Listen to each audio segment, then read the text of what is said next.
Hello दोस्तों, मैं अमित कुमार पांडे आप सभी का अपने YouTube चैनल एग्जाम स्टडी कुलवार पर आप सभी का स्वागत करता हूं।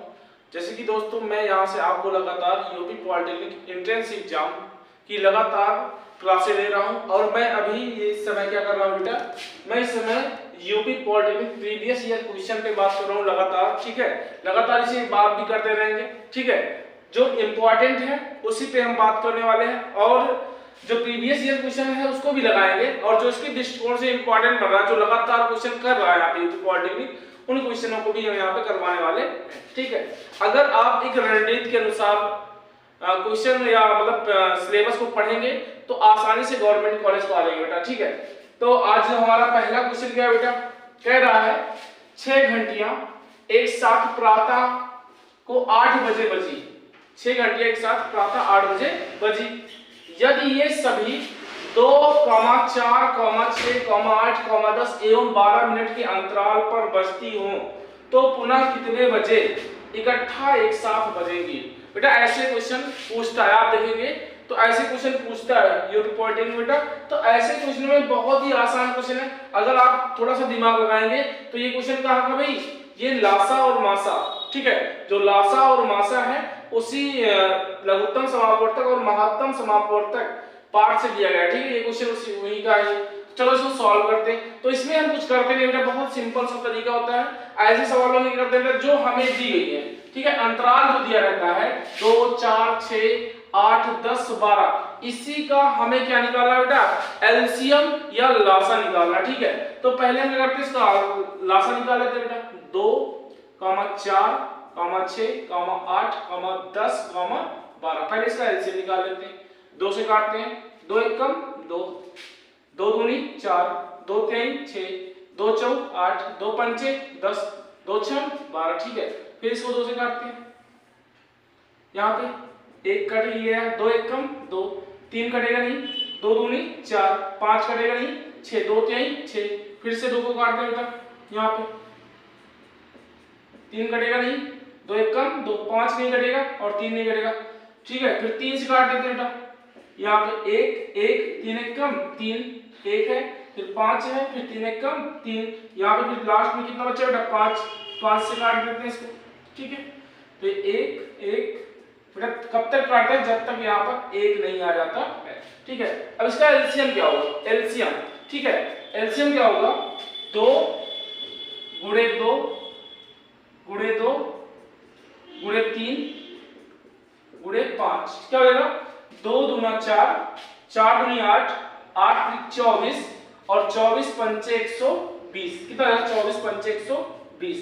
ये 120 क्या है बेटा, यहाँ पे क्या बोला है, मिनट बोला है, तो यहाँ पे 120 मिनट आ जाएगा। ठीक है, कितना आ जाएगा, 120 मिनट आ जाएगा। अब क्या करना है, पूछ रहा है कि यदि पुनः ये प्रातः 8 बजे बजी है तो दोबारा कितने बजे बजेंगी। अच्छा बताओ, 120 मिनट है, इसको घंटे में बदलना क्या करोगे भाई, 60 से भाग करोगे। अगर मैं 120 मिनट को घंटे में बदलूं क्या करूंगा, 60 से भाग करूंगा। भाई क्या करेंगे, 60 से भाग करेंगे, 0 0 कैंसिल, 6 दूनी 12, मतलब 120 मिनट में कितने घंटे आएंगे, 2 घंटे आएंगे। ठीक है, तो 2 घंटे बाद पुनः एक साथ बजेंगी, कितने बजे बजेंगी, 8 बजे। तो बेटा 8 बजे में अगर हम 2 जोड़ देंगे कितना आ जाएगा, 8 2 10, मतलब पुनः कितने बजे बजेंगी, 10 बजे ये दोबारा एक साथ बजेगी। मतलब ऐसे सवालों में आपको दिए जो क्वेश्चन दिया रहेगा उसमें आपको लासा लेना है, क्या लेना भाई, एलसीएम लेना। ठीक है, आइए हम चलते हैं अगले क्वेश्चन पे। ठीक है,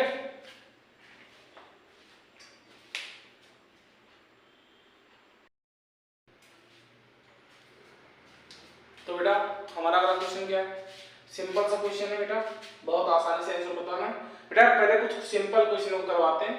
ये सारे क्वेश्चन लेकिन प्रीवियस ईयर क्वेश्चन पेपर में आए हुए हैं। ठीक है, सारे क्वेश्चन करवाएंगे लेकिन थोड़ा सा भी सिंपल क्वेश्चन को लेकर।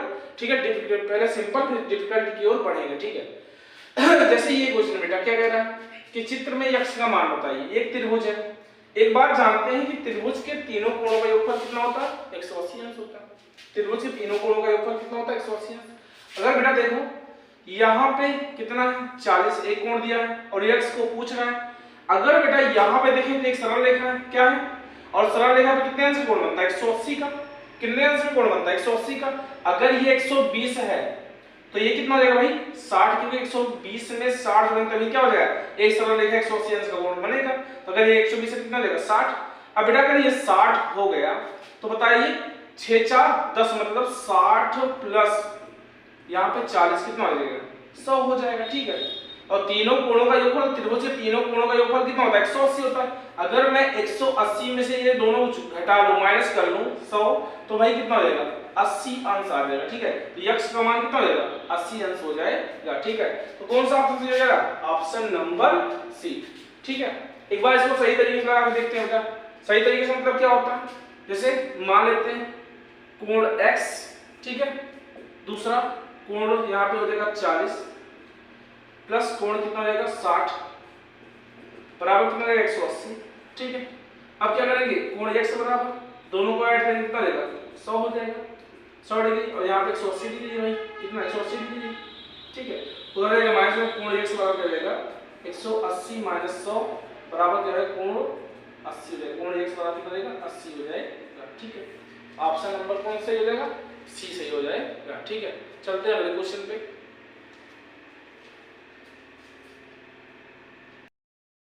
बेटा हमारा अगला क्वेश्चन क्या, एक वृत्त पर 4 बिंदु ए बी सी डी इस प्रकार हैं कि वे एक वर्ग ए बी सी डी बनाते हैं। उस वृत्त के अंदर एक वर्ग ए बी सी डी बनाते हैं। ठीक है। जो कि शीर्ष पे है, वृत्त के किस पे है शीर्ष पे है। वृत्त का क्षेत्रफल इतना है कितना 3850 वर्ग मीटर है। तो वर्ग का क्षेत्रफल ज्ञात करना है।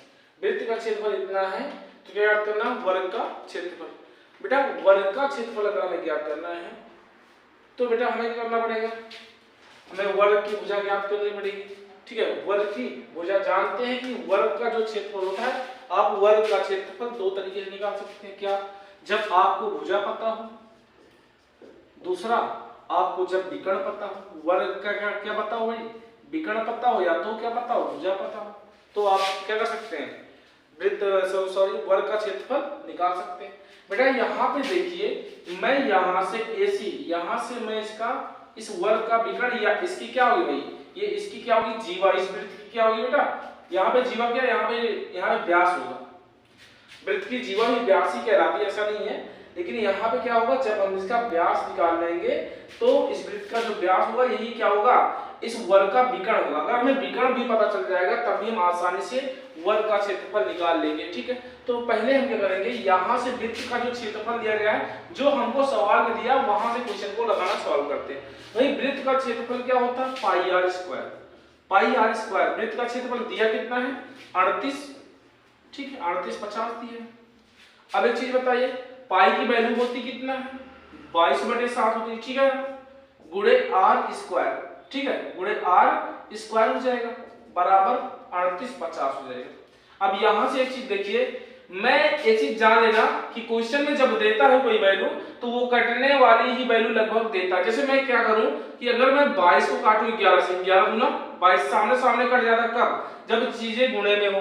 तो यहाँ पे क्या होगा कि मैं सीधे क्या करूंगा काटूंगा भाई 11 दूना 22, और यहाँ पे काटिए 11 तिहाई 33, कितना बचा यहाँ पे 5 38, 33 5 38 तो कितना हो गया 55, 11 5 55 और कितना बचा 0 बचा। अब बेटा 2 से काटो इसको, 2 1 कम 2 भाई 2 1 कम 2, यहाँ पे कितना बचा 1 बचा, कितना हो गया 15, 2 7 14, 1 बचा 25, यहाँ पे 10 हो गया 2 5 10। अब हमारा यहाँ से बच कितना रहा आर स्क्वायर बच रहा है क्योंकि यहाँ पे 1 है, 1 से आर स्क्वायर को मल्टीप्लाई करेंगे वही आएगा अपॉन कितना है 7, और इसको क्या कर सकते हैं भाई 175। ठीक है 175 है। अब भाई बटा 1 करके बच गुणा करा सकते हैं आर स्क्वायर। ठीक है। अब यहाँ पे देखो 175 गुणे 7, एक गलती मत करना बेटा 175 का 7 से गुणा मत कराना। ठीक है क्योंकि यहाँ पे मुझे आर स्क्वायर का मान निकालना है, वर्गमूल निकालना है इसका। तो एक चीज ये बताओ 25 छक्का 150 और 25 सत्ते 175, 25 छक्का 150 और 25 सत्ते 175 हो जाएगा। तो भाई मैं इसको लिख सकता हूँ 175 को भाई 175 गुणे पहले क्या बनेगा 175 गुणे कितना बचेगा बनेगा 7 बनेगा। अब मैं क्या कर सकता हूं भाई इस 175 को लिख सकता हूं 25 गुणे 7, 25 छक्का 150, 25 7 175 और गुणे कितना रहेगा 7 हो जाएगा। अब एक चीज देखो, ये स्क्वायर में ले जाकर उधर अंडर रूट कर देता हूँ, r बराबर ये क्या हो जाएगा भाई, मैं इसको लिख सकता हूँ 25 का लिख सकता हूँ 5 गुणे 5 और ये 7 गुणे 7, तो यहाँ से एक जोड़ा 5 का एक जोड़ा 7 का, मतलब r का मान जो त्रिज्या का मान आएगा कितना आएगा, यहाँ से 5 यहाँ से 7, 5 और 7 7 5 35, मतलब हमारी त्रिज्या कितनी आ जाएगी 35 आ जाएगी। कितनी आई भाई 35, हमारी त्रिज्या जो है कितनी आई है 35 आई है। अब क्या करेंगे भाई, अब मैं ये त्रिज्या 35 आई है, ठीक है, तो इसका व्यास क्या होगा, सॉरी 35 आई है तो ये व्यास क्या हो जाएगा, तो 35 इधर 35 इधर, 35 प्लस 35 कितना हो जाएगा 70 हो जाएगा, ठीक है। त्रिज्या का 2 गुना क्या होता है व्यास होता है, तो 35 गुना कितना हो जाएगा 70, हमारा व्यास क्या हो जाएगा 70। जो इस वृत्त का व्यास है वही क्या है, इस यहाँ पे इस जो है वर्ग का विकर्ण है, जो इस वृत्त का व्यास है वही इस जो है यहाँ पे वर्ग का क्या है विकर्ण है। अगर जब हमें विकर्ण मिल जाएगा तो हम जानते हैं भाई क्या होता है विकर्ण, यहाँ पे वर्ग का क्षेत्रफल बराबर होता है, वर्ग का क्षेत्रफल बराबर होता है विकर्ण का स्क्वायर बटे 2 होता है। वर्ग का क्षेत्रफल बराबर क्या होता है विकर्ण का स्क्वायर बटे 2। भाई विकर्ण कितना आया 35 आया है, सॉरी विकर्ण हमारा 35 नहीं, विकर्ण कितना है 70 आया है, ठीक है, क्या होगा 70 का स्क्वायर बटे क्या रहेगा 2 हो जाएगा, तो 70 गुणे 70, तो 70 गुणे 70 कितना रहेगा 7 7 49, 7 7 49 हो जाएगा और डबल जीरो, तो 49 और डबल जीरो कर लो बटे क्या 2, 2 से काट दो, 2 1 कम 2, 2 दूना 4, यहाँ पे 2 चौक 8, 1 बचेगा 10 हो जाएगा, 2 पंचे 10 जीरो कितना हो जाएगा 24 50 वर्ग मीटर, तो क्या हो जाएगा हमारा ऑप्शन नंबर बी हमारा क्या हो जाएगा सही आंसर हो जाएगा, ठीक है। दोस्तों आज के लिए बस इतना ही, आप हमारे चैनल को शेयर कीजिए, सब्सक्राइब कीजिए, लाइक कीजिए। अगर आप बेटा लगातार हमारा सपोर्ट करते रहेंगे तो जो ड्यूरेशन है टाइम ड्यूरेशन इसको भी बढ़ाएंगे और जो क्वालिटी है ये भी लगातार बढ़ती रहेगी। बेटा हमें बस आपका सपोर्ट चाहिए, ठीक है, धन्यवाद।